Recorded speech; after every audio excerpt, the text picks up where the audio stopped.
Hello friends, नमस्कार and welcome to समाधान। साथियों, उम्मीद है कि आप सब अच्छे होंगे और साथ ही साथ आपकी स्टडी भी अच्छे से चल रही होगी। साथियों, अभी इलेक्शन का दौर शुरू होने वाला है और देखेंगे तो नई भर्तियों का सिलसिला भी शुरू हो चुका है। तो देखिए, सरकारें तो आती रहती है और जाती रहती है। सरकार का भी टारगेट होता है इलेक्शन और आपका टारगेट होना चाहिए सिलेक्शन। यहाँ पे नई भर्ती आ चुकी है और ये सचिवालय की नई भर्ती होगी जिसमें आशुलिपि सेवा में भर्ती होगी। और जो भी स्नातक पास अभ्यर्थी हैं उन सभी के लिए एक बेहतरीन मौका है यहाँ पे सचिवालय में जॉब करने का। तो इसके लिए एक चयन प्रक्रिया क्या रखी गई है, उम्र सीमा कितनी रहेगी और साथ ही साथ सिलेबस क्या रहेगा जिससे आप तैयारी करके सचिवालय में अपना जॉब पाने का सुनहरा ऑप्शन को पूरा करें। तो चलिए नोटिफिकेशन को हम लोग देखते हैं और वहीं से सारे अपडेट को समझते हैं। सबसे पहले यहाँ पे रिक्तियों के बारे में जान लें साथियों। तो देखिए, रिक्ति है इसमें जनरल वर्ग का 182 सीट है जनरल के लिए और 9 सीट है यहाँ पे महिला के लिए। और देखेंगे यहाँ पे तो अनुसूचित जनजाति का यहाँ पे 118 है। अनुसूचित जाति का यहाँ पे देखेंगे तो 45 है और अत्यंत पिछड़ा वर्ग का देखेंगे तो 37 है, जबकि पिछड़ा वर्ग का 27 है।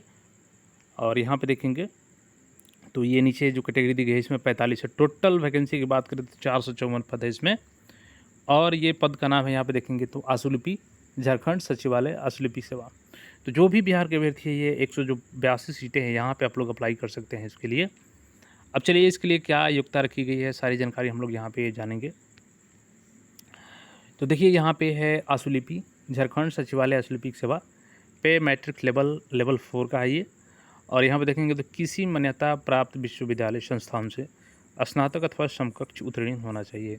यानी आप सिंपल ग्रेजुएट हैं, चाहे वो स्ट्रीम किसी भी स्ट्रीम से आपने पास किया है, बट आप इसके लिए एलिजिबल हैं।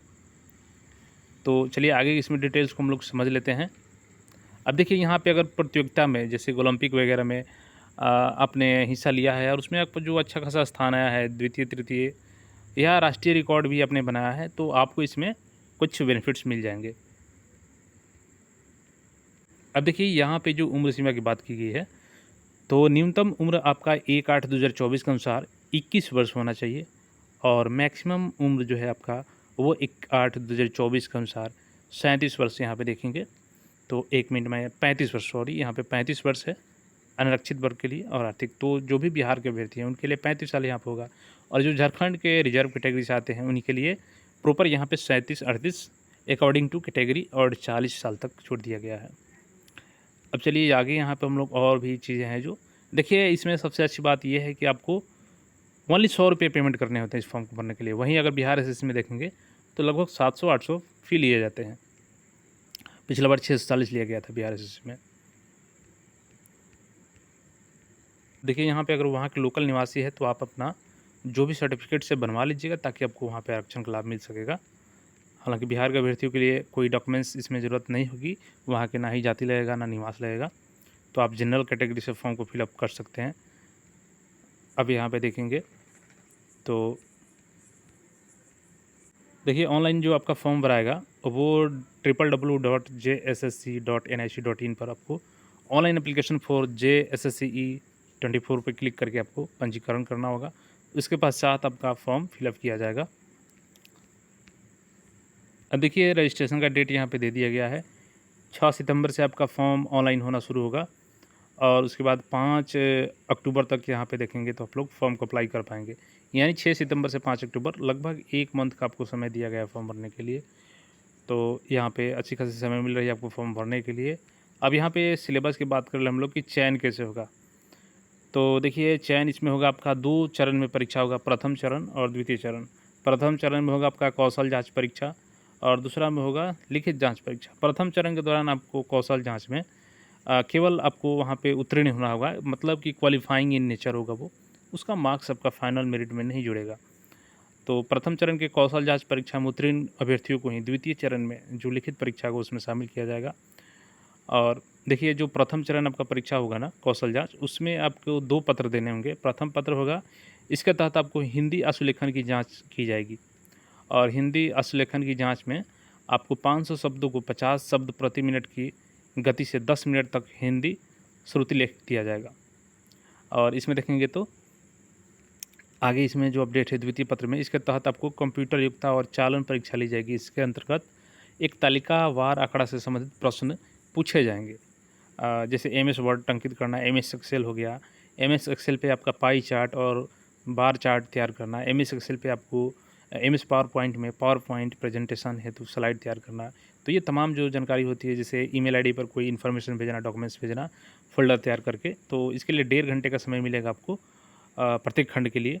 और 25-25 अंक के हिसाब से यहाँ पर टोटल 150 अंक का यहाँ पे रहेगा टोटल सभी खंड के लिए, और इसमें केवल 30% अंक लाना रहेगा। अब देखिए द्वितीय चरण की जो परीक्षा होगी, इसमें आपको इसमें बहुविकल्पीय प्रश्न पूछे जाएंगे, और एक पूर्ण देखेंगे तो 3 अंक का होगा, और आप गलत करते हैं तो 1 अंक काट लिए जाएंगे।